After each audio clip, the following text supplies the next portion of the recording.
Hola a todos los que me ven por este medio, profesionales del derecho y de las ciencias afines, estudiantes y público que le interese el tema. Como mencioné anteriormente en el primer vídeo, y vamos a iniciar con una serie de temas relacionados con el derecho. Para quienes no me conocen, Walter Brenner Vázquez Gómez, muchos me llaman Brenner Vázquez, y pues es un gusto dirigirme a ustedes. Soy abogado y notario egresado de la Universidad de San Carlos de Guatemala hace aproximadamente 19 años. Tengo una maestría en Derecho Penal y Procesal Penal, un doctorado en Ciencias Penales. Actualmente estudiando psicología, una carrera que me apasiona y que creo que está conectado en algún momento con el derecho. Más adelante vamos a tocar temas también relacionados a ello. Pues en esta ocasión queremos iniciar con una serie de videos tocando y abordando temas jurídicos, polémicos y especialmente entrelazados y correlacionados con la práctica. La teoría es sumamente importante y nos la da la universidad. Sin embargo, se complementa y se perfecciona, diría, con la práctica. Hay un divorcio entre teoría y práctica. Y la práctica pues la vamos generando cotidianamente, como una constante. Y para eso debemos de seguir estudiando, preparándonos. Debemos de actualizarnos también. Y sobre todo, ser dinámicos en la interpretación del derecho. Bueno, pues hoy tengo un tema sencillo, diría yo, pero sumamente importante y que lo vemos como una constante en la actividad tribunalicia. Vamos a abordar el tema de la primera declaración del sindicado. Solo con referirme a primera declaración del sindicado estamos haciendo referencia a una de las ramas del derecho, que es el derecho penal y específicamente al derecho procesal penal, por una sencilla razón. Recordemos que existen normas sustantivas, que son aquellas que regulan los aspectos de teoría, los aspectos de características, y en este caso del derecho penal, indudablemente todo lo concerniente a la teoría del delito. Mientras que el derecho procesal penal o adjetivo, como también se le califica por grandes procesalistas, pues nos referimos al derecho procesal penal. ¿Pero qué entendemos entonces por derecho procesal penal? Creo que todos lo conocemos. Un conjunto de normas jurídicas de carácter procedimental que regulan la sustanciación o el procedimiento y mecanismo para dirimir todo conflicto jurídico penal. Bueno, pero no es tanto, nos interese en este momento pues conceptualizar, creo que esto ya lo conocemos, pero adentrándonos, ¿por qué es importante la declaración del sindicado? ¿Quién es indicado? ¿Debe o no debe de declarar dentro de un proceso penal en particular? ¿Cuándo debe de abstenerse de hacerlo? ¿Será que necesitamos alguna estrategia de defensa para poder diagramar parte de la tesis que como defensores vamos a tener dentro del proceso penal? Declarar obligado, atenta o no a una garantía constitucional. La Constitución me va a regular esa garantía de declarar. Bueno, creo que eso lo vamos a ir abordando conforme vamos avanzando en el tema. Al respecto, ¿qué es la declaración del sindicato? Pues no es más que una diligencia o una institución propia del derecho procesal penal. Particularmente es una diligencia que se da en una de las etapas del proceso penal, específicamente la etapa preparatoria, la primera etapa. Recordemos que después de que se tome la declaración del sindicado ante un juez competente y se le liga procedimiento, indudablemente nace el periodo de la investigación. De manera que la primera declaración del sindicado está dentro de esa fase previa, diría yo. Si no se declara la falta de mérito y se le encausa a través de un procesamiento conforme al artículo 320 del Código Procesal Penal, indudablemente no iniciamos formalmente ese procedimiento preparatorio. Si se le encausa, inicia formalmente, pero la declaración del sindicado como una diligencia procesal es sumamente importante para poder iniciarse un procedimiento penal en particular. El artículo 81 del Código Procesal Penal regula específicamente la declaración del sindicado. Quiero darle una breve lectura al primer párrafo. Establece: al iniciar la audiencia oral, el juez explicará al sindicado con palabras sencillas y claras el objeto y forma en que se desarrollará el acto procesal. De la misma manera, le informará de los derechos fundamentales que le asisten y le advertirá también que puede abstenerse de declarar y que tal decisión no podrá ser utilizada en su perjuicio. Veamos cómo esta norma regula desde ya el primer aspecto que contiene la declaración del sindicado. Y de hecho nos da también ciertos conceptos especiales. Sindicado, primera declaración, derechos y garantías fundamentales y sobre todo el abstenerme a declarar. Abstenerme de declarar es un derecho que concede la Constitución y el Código Procesal Penal. Nadie está obligado a declarar. De hecho, ni contra sí mismo, prohibido en la Constitución. E indudablemente también debe tener una prohibición dentro de la ley procesal penal vigente. De manera de que es sumamente importante la declaración del sindicado. ¿Por qué es importante? Alguien podría preguntar de los que nos ven por este medio. Bueno, es importante porque a través de la declaración del sindicado es un derecho material el poder referirse a los hechos y circunstancias del que está siendo objeto una persona que se le esté endilgando por parte del Ministerio Público.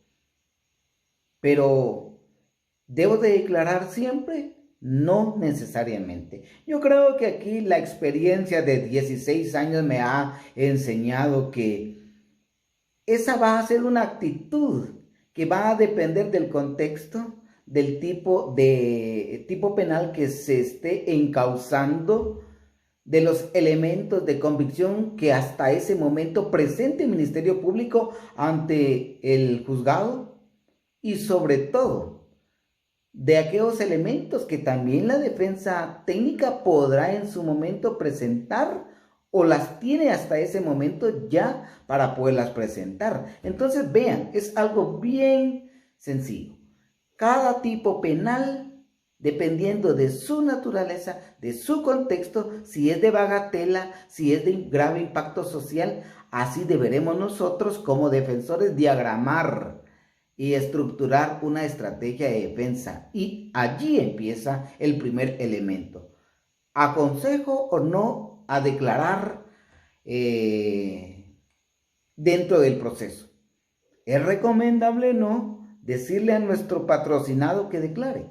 Yo creo que eso, como ya les mencioné, depende. Va a ser estrictamente una estrategia técnica de carácter procesal. Siempre he mencionado que cuando son delitos, tipos penales de grave impacto social y que hay una complejidad dentro de la acusación y de los elementos de convicción que esté presentando el Ministerio Público, indudablemente no es razonable pedirle a nuestro defendido que declare. Recordemos de que si declara, tendrán derecho las partes de interrogar. Ministerio Público, creyente por adhesión si existiese, por supuesto, si se ha constituido, y también el señor juzgador en algún momento puede preguntar. Pero veamos, si no declara, es un derecho que está tutelado en la Constitución y por lo tanto no puede ni debe de ser utilizado en su contra. Veamos, sigamos un poco más adelante. Siempre el artículo al que hice referencia, artículo 81 del Código Procesal Penal, establece en la última párrafo, en las declaraciones que presta el sindicado durante el procedimiento preparatorio, el juez deberá de instruirle acerca de que puede exigir la presencia de su defensor y consultar con él la actitud a asumir antes de comenzar la declaración sobre el hecho. De manera de que este precepto procedimental posibilita el derecho fundamental del sindicado a declarar cuantas veces así lo desee dentro del proceso penal, específicamente dentro del proceso preparatorio, pero no debemos de utilizarlo como una situación dilatoria, como una situación de complejidad dentro del proceso penal y sobre todo cuando no es importante, no va a disipar o coadyuvar en la resolución de la situación jurídica del sindicado. Recordemos que como defensores tenemos que tener una buena fe en el litigio y no podemos dilatar ni variar las formas del debido proceso. Bueno, de manera que entonces debemos de considerar si debe o no ser prudente una declaración y cuántas veces lo puedo hacer.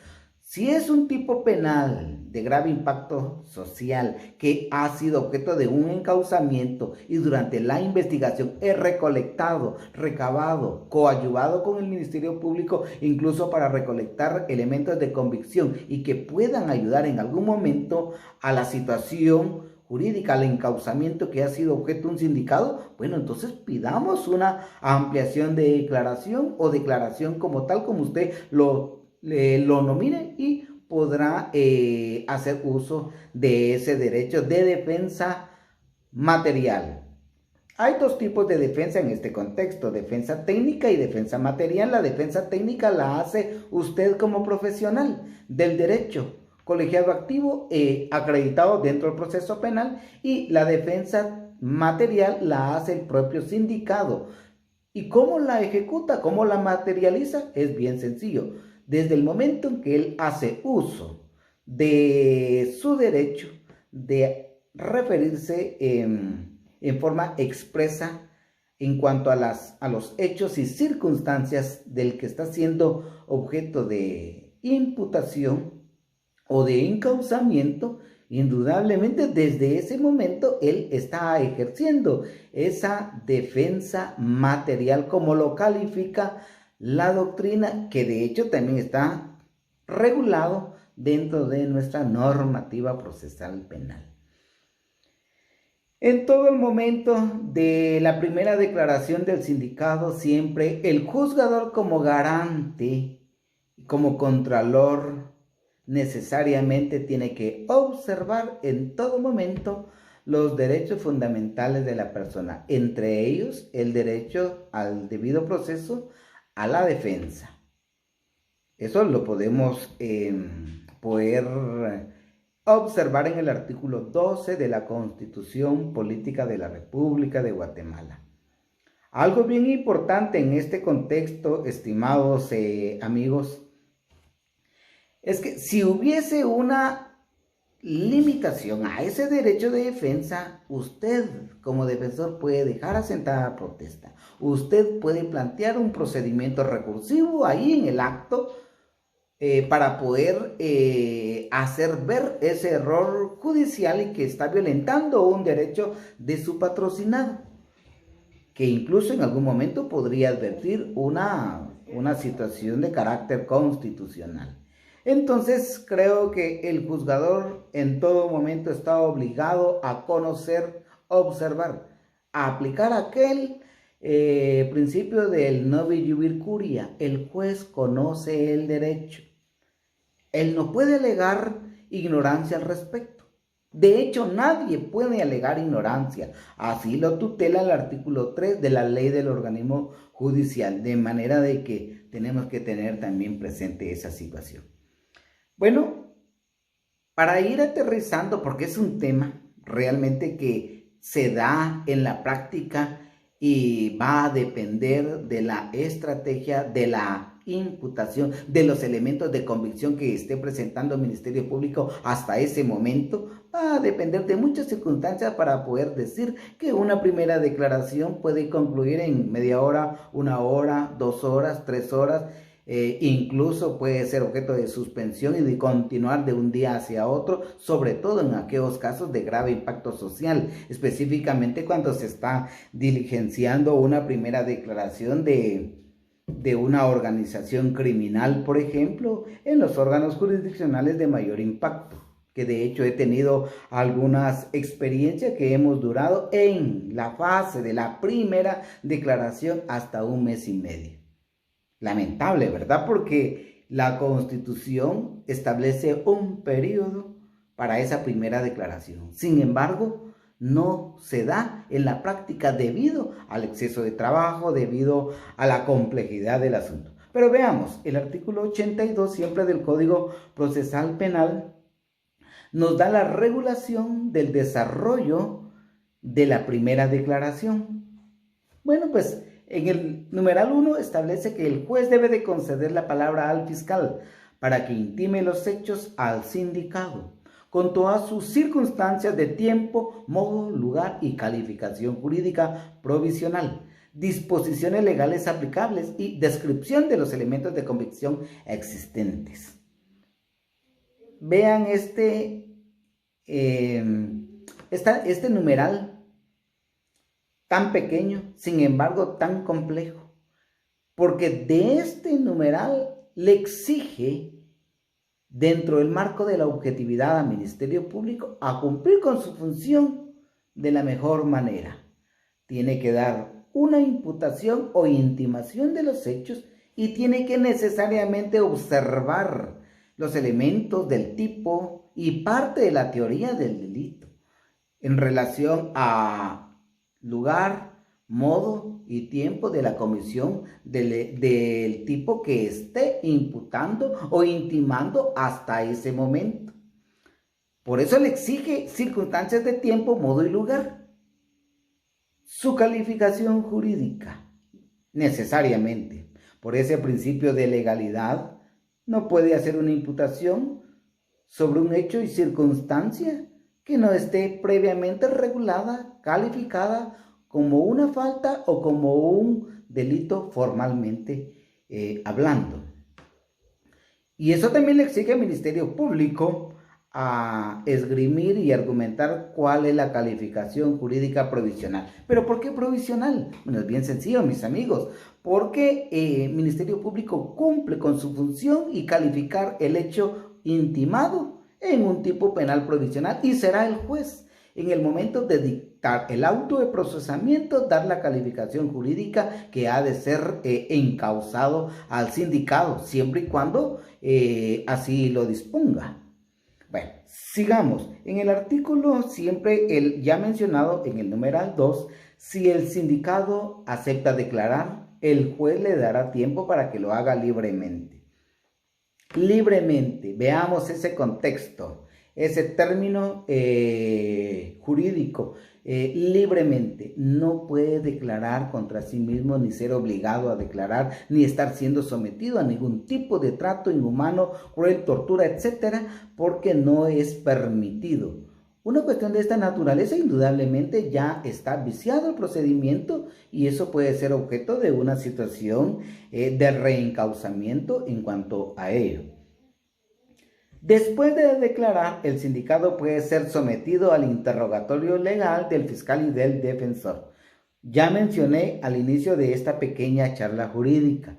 Eso siempre y cuando el sindicado ha declarado.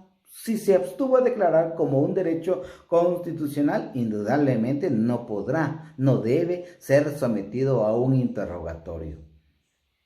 Pero alguien me preguntaba en alguna ocasión, pero mire, licenciado, resulta que que siempre, aunque no declara el sindicado, el juez le hace preguntas. ¿Cómo qué pregunta le inquirí en aquel momento? Bueno, me comentó, fíjese que le preguntó cuánto gana, quiénes eran sus familiares, dónde trabajaba, dónde vivía. Bueno, veamos. Específicamente es que el interrogatorio o los elementos que el señor juzgador puede preguntar en algún momento es estrictamente a establecer el lugar de residencia, el lugar de trabajo, todas las circunstancias personales del sindicado.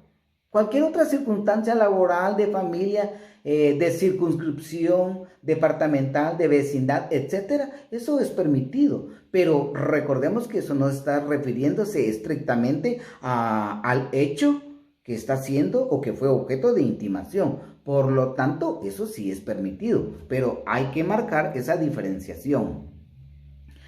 El numeral 4 establece que el juez concederá la palabra al fiscal y defensor para que demuestren y argumenten sobre la posibilidad de ligarlo a proceso, debiendo resolver de forma inmediata. Esto es bien sencillo.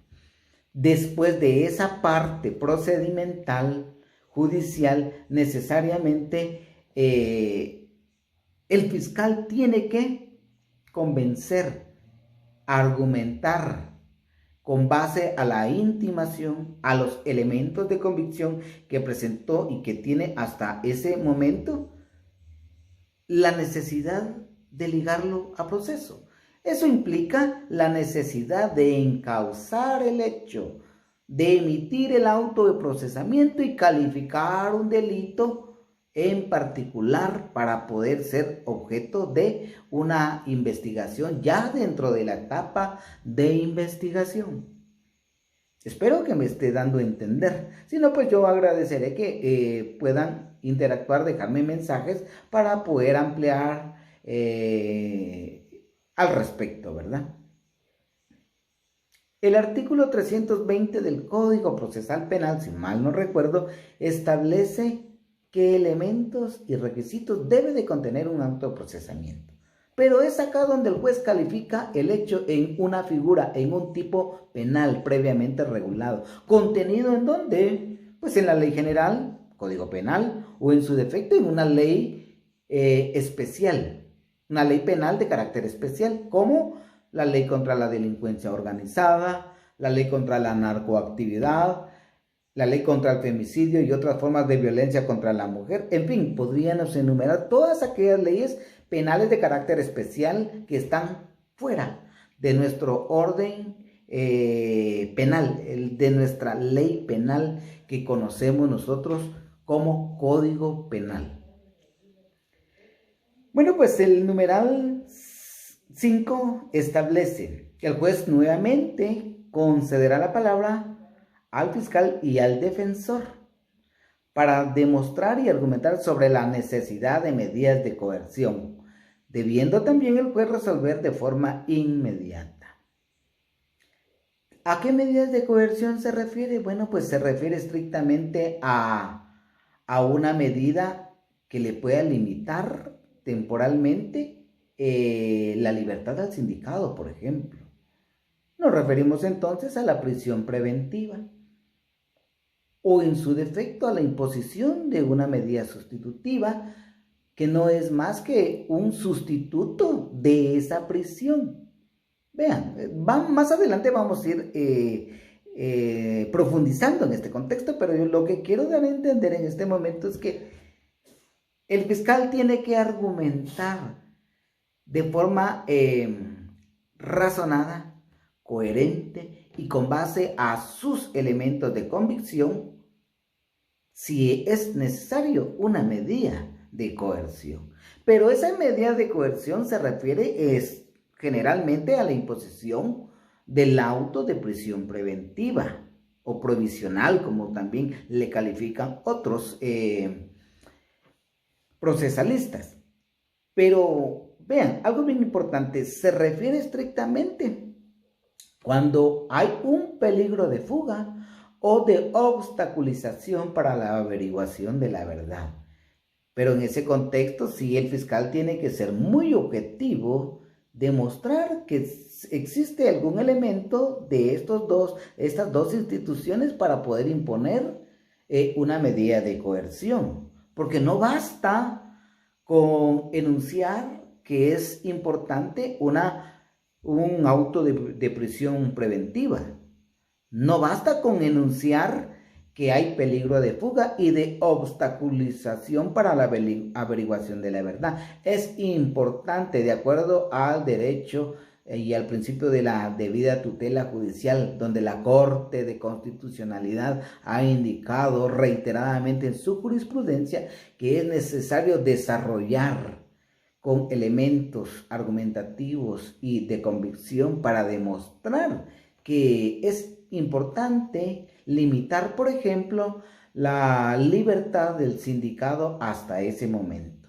Bueno, sigamos adelante. El fiscal y defensor se pronunciarán sobre el plazo razonable para la investigación. 3 meses si existe auto de prisión preventiva. 6 meses si existe el otorgamiento de una medida sustitutiva. Pero, pues, en una u otra es importante que usted como defensor opine de acuerdo a la complejidad del asunto, del hecho sometido ya a investigación, porque ya tenemos un autoprocesamiento, dependiendo entonces cuánto es lo razonable. Creo que es importante que cuando el Ministerio Público en su momento ha generado una orden de aprehensión porque tiene un sinnúmero de elementos de convicción que fueron fundantes para el dictado de orden de aprehensión, indudablemente ya tiene ciertos elementos. Entonces eso va a depender. Bueno, pues yo creo que es un tema apasionante. Realmente establecer, argumentar sobre la primera declaración del sindicado, se pueden dar un sinnúmero de hechos, de circunstancias particulares. Y el abogado, usted como abogado o futuro profesional, tiene que ser un artesano. ¿Por qué artesano? Tiene que ser dinámico en la interpretación de la ley, de la Constitución, para poder tener una argumentación oportuna y convencer al juzgador acerca de su teoría, de su hipótesis o de lo que usted está sometiendo a un petitorio dentro del órgano jurisdiccional. Mis amigos, ha sido un gusto compartir con ustedes una media hora de esta charla sobre la primera declaración del sindicato. Más adelante vamos a ir profundizando porque hay un sinnúmero de temas. ¿Cuáles son las otras fases del proceso penal? ¿Qué diligencia se puede desarrollar dentro del proceso penal, específicamente la etapa preparatoria, los medios recursivos que existen y que nos concede la ley, etcétera? Así que agradeceré que usted, que ha tenido la oportunidad de verme por este medio, deje su mensaje. Suscríbase a mi canal de YouTube, Brenner Vázquez, denle like y denle un toque a la campanita de notificaciones. Es un gusto haber compartido con ustedes y que estén bien. Bendiciones a su vida.